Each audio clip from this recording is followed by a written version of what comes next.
Hello and welcome. You're watching To The Point.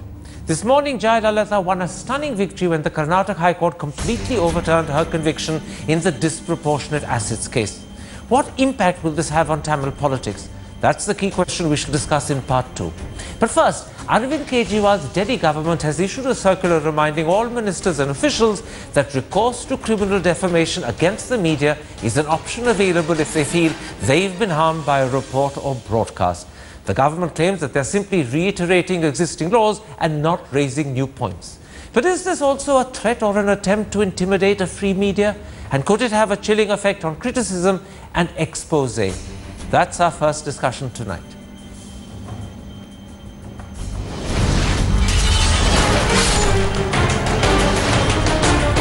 Why are you running the district?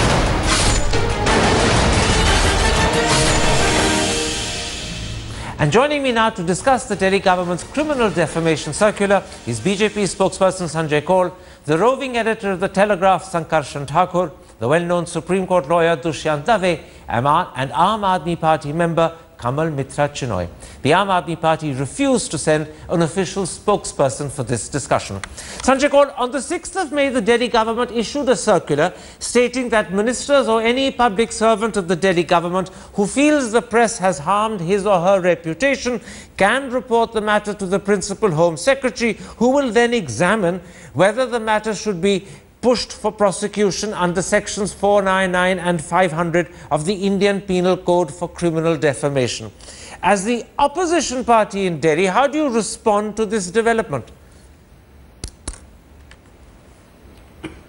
Well, naturally, this is an ominous signature of what could possibly be what could possibly be the sort of the style of functioning of this government, and we have had enough evidence in the past to see that this sort of intolerance is inbuilt into the DNA of this party. But I think what is most surprising and sort of baffling is that the Chief Minister of Delhi is already in court arguing against the idea of defamation per se, and I think that contrast seems to suggest some sort of a strange schizophrenic behavior on his part, to on the one hand argue against any defamation that his ministers or he himself faces, while he would like that he should be allowed and absolved any attempts that he would he has so often in the past done so often in the past. So I think yeah. Sankarshan Thakur, the Delhi government says that they're simply reiterating an existing law and there's not a single new point, they claim,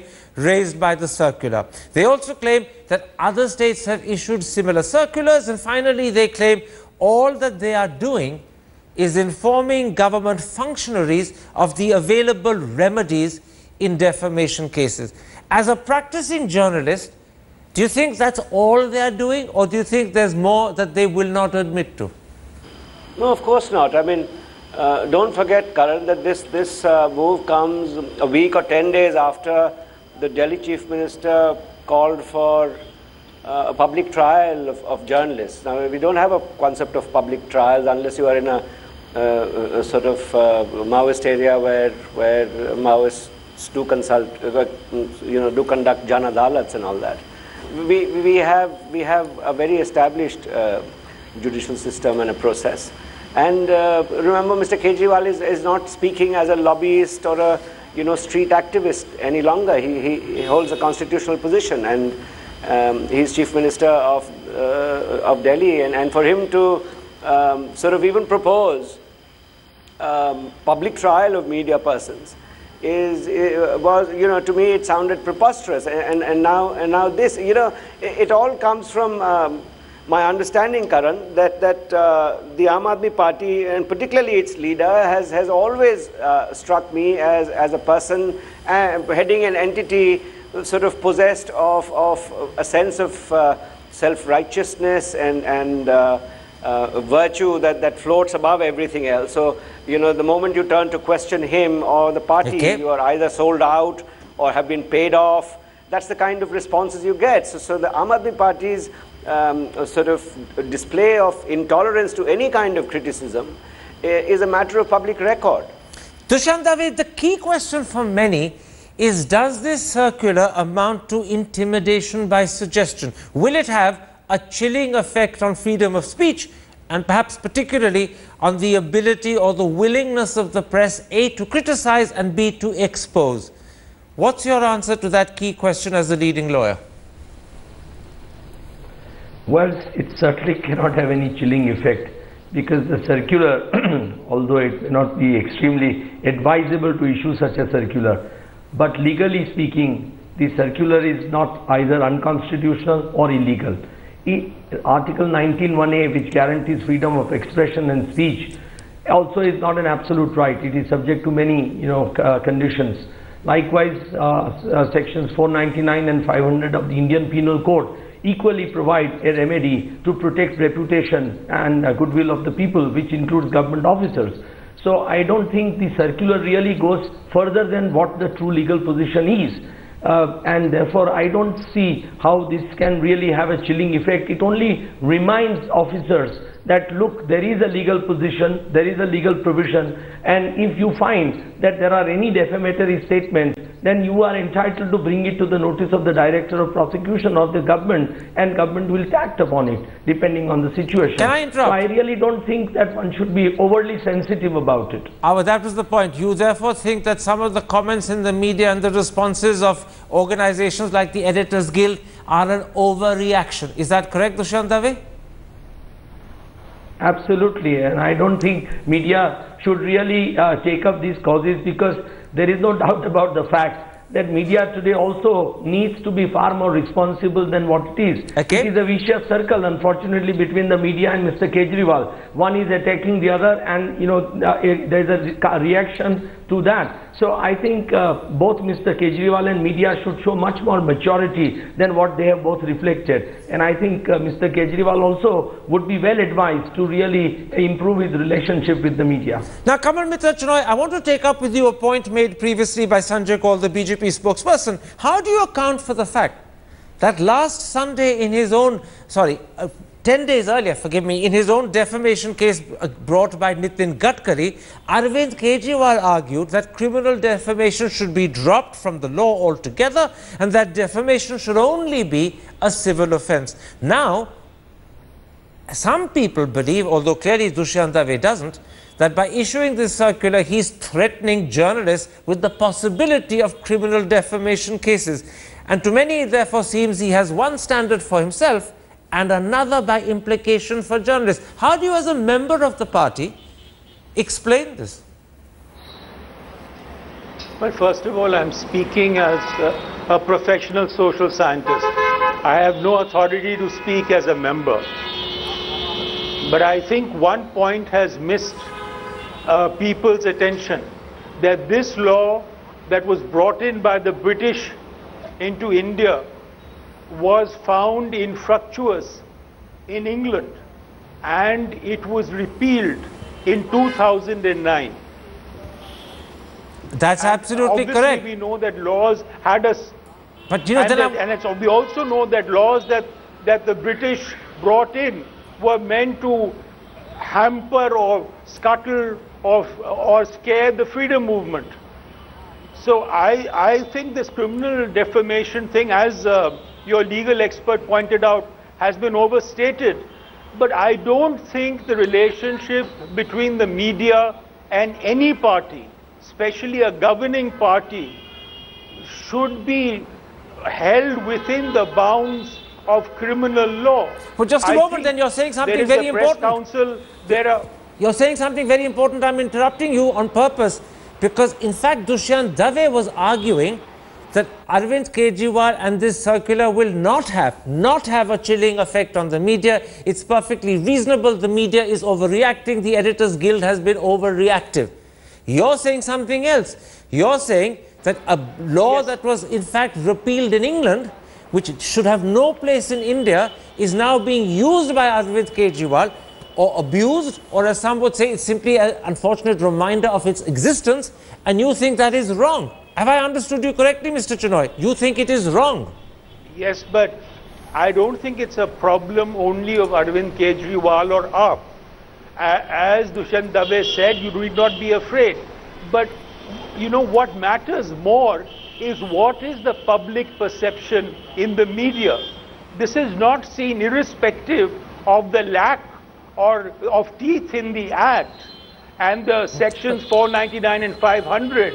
The very fact that there is this law, that the ministry has asked people to point out potential violators of that law, weakens the relationship between the government and the media, and both need the other. Absolutely. So hang on, I'm interrupting you again because, by the way, I want to point out Dushyant Dave is not in agreement with you. He's taking a different position to yours. Please don't think he's supporting you. But you're saying something else. You're saying that the very reference to this circular and in the circular to 499 and 500 weakens the relationship between the government and the media. And again, you're saying, aren't you, that Arvind Kejriwal has taken the wrong step. He's weakening a relationship he should in fact be strengthening. Well, actually, I saw posters in his office in one of the channels which talked of a civil law, not a criminal law. But that's not what he's telling. That's not what he's saying in his circular. Mr. Chinnoy, you need to give me specific, precise answers. You're going around a little bit at a tangent because you're not being clear. Post-circular. In other words, this is a post-circular poster. But what my point is that you not only have to be fair, but you should be seen to be fair. Which clearly Arvind Kejriwal is not being. Forgive me. Only against the media. I accept that you're in a difficult position of being a member of the party, yet not wanting to support what Arvind Kejriwal has done, and yet at the same time you don't want to be critical. But in fact, you're not giving me straight answers, so I'm going to someone else and I'll come back to you later. Hopefully you will be more clear in your position later and less circuitous. Sanjay Kaul, no one would deny that inaccurate reporting, deliberately biased reporting is indefensible and inexcusable. I'd be the first to say that. But is threatening the media or simply reminding the media that criminal defamation does exist as a law which can be used against them, is that the best way of responding to unbalanced or biased coverage? Well, let's not forget, Karan, we come from a country which has seen the worst of this sort of behavior in the emergency. And I think the lessons of that are not lost on anybody. So I think not much need to be said about that. Whether we want to argue about the fact that this law has value or not is also a matter of, I think, another debate. I think what is more germane here is whether a chief minister of a state can not only issue through these this particular notation that you are referring to, but also in ambient talk that he has been making and speeches that he has been making and television appearances where he seems to be in a threatening mood. I think that is the environment in which you see people reacting. It's not merely this particular issue, but the fact that this particular party leader is exhibiting all the traits of a dictatorial nature and intolerance towards any sort of criticism. In fact, as you mentioned, these are strange double standards when the same person who does not tolerate defamation against himself is advising people to basically protect themselves with the same act. And remember that this is a party which seems to, the only standard which it has seems to be double standards. You know, I'm going to, Sankarshan Thakur, pick up on a point there which you made earlier. You reminded us how, in fact, Arvind Kejriwal just 8 days ago had called for public trials of the media in 8 or 10 specific places in Delhi to expose their bias. At the same time, he also claimed that the media had taken out a sopari to destroy his party. Separately, he's also now given instructions that all news channels must be monitored by the Delhi government. Sheila Dikshit apparently attempted something similar and the logistics were so complicated she gave up. Arvind, on the other hand, is determined to go ahead. Now, does all of this taken together, along with his circular reminding people of the existence of criminal defamation, suggest not just an intolerance, but that he is disrespectful of the media and therefore prepared to monitor every little mistake they made with the specific intention of continually catching them out? He's being vindictive or he's losing a sense of proportion, some say. Would you agree, or is that an unfair over-reading of his position? Karan, that's the nature of the person, as he has himself shown to us and to the public several times, not only in relationship to the media, but also in relation to what has happened within his party. Look at the infighting, the kind of infighting that has happened, his refusal to work with senior colleagues who were with him for a while, his refusal to even attend this, be on the same platform virtually with him. He used to, he left a National Council, a National Executive meeting before others came to speak.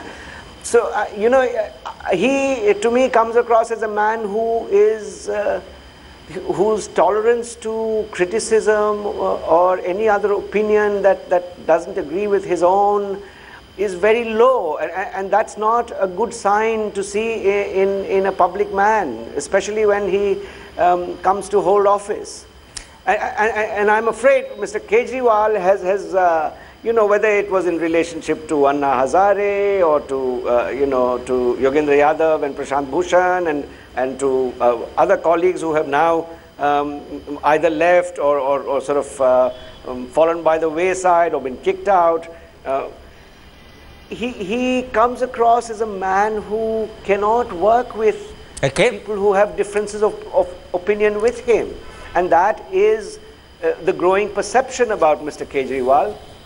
You're probably right. Dushyant Dave, I want to come back to your argument that in fact what Arvind Kejriwal has done is reasonable.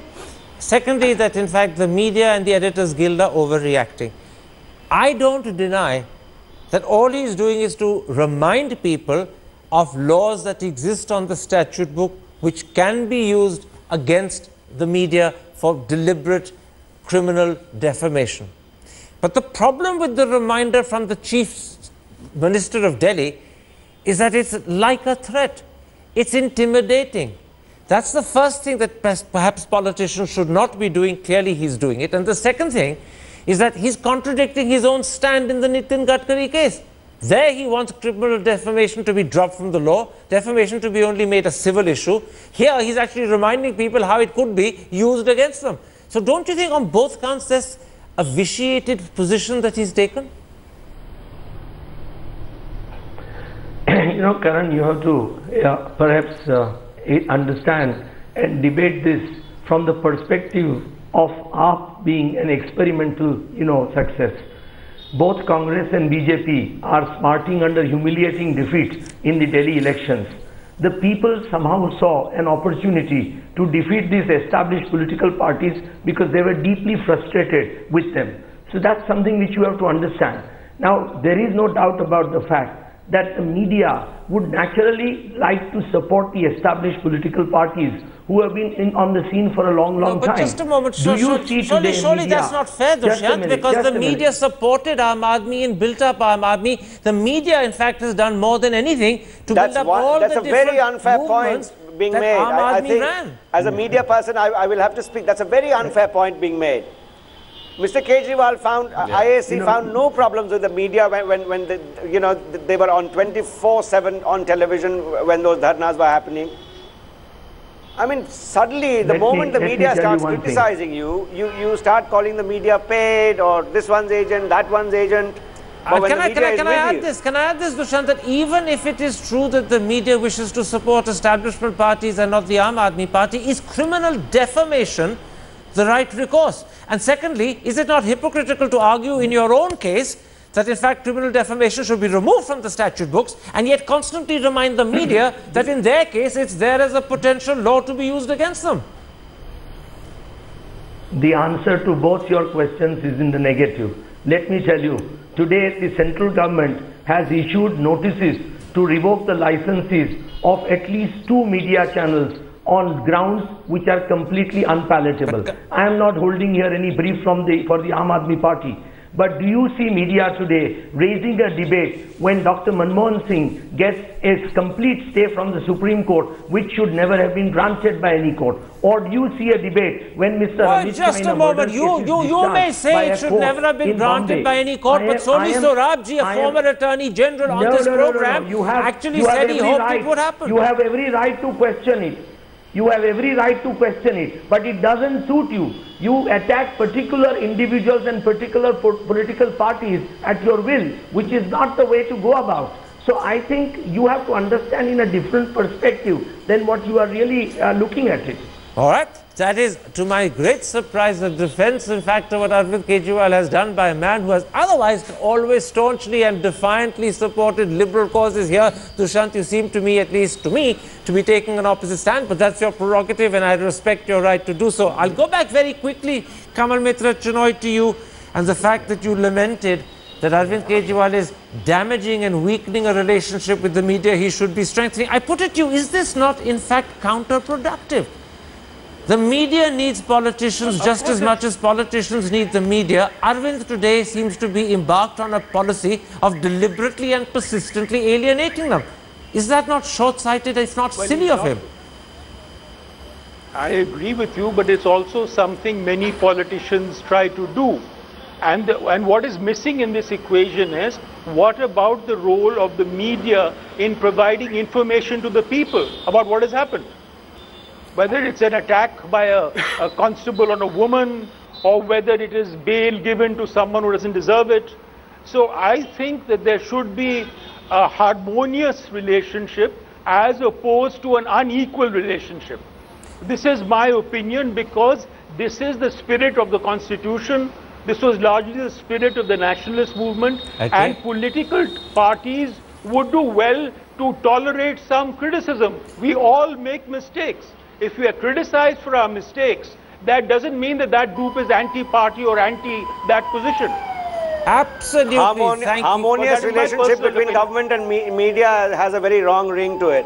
But except for the fact the point he was making, I believe, is that politicians should look for a harmonious relationship, not strive to threaten the media with constant reminders that defamation laws exist to punish them. I'm grateful, Kamal Mitra Chinoy, that this time you've spoken much more clearly than you did. Politicians get information from the media. Politicians need the media. Thank you very much. I couldn't agree with you more. And the media needs politicians. We should respect each other's rights, each other's limitations. But above all, we should also realize that ours is a relationship of need, but it will always be a confrontational relationship. And that's where the health of our democracy lies. I wish Mr. Kejriwal would awaken to that possibility rather than keep reminding the media that the defamation law lies there and can be used. That sounds threatening, even if that might not have been his intention. My thanks to my guests for joining me.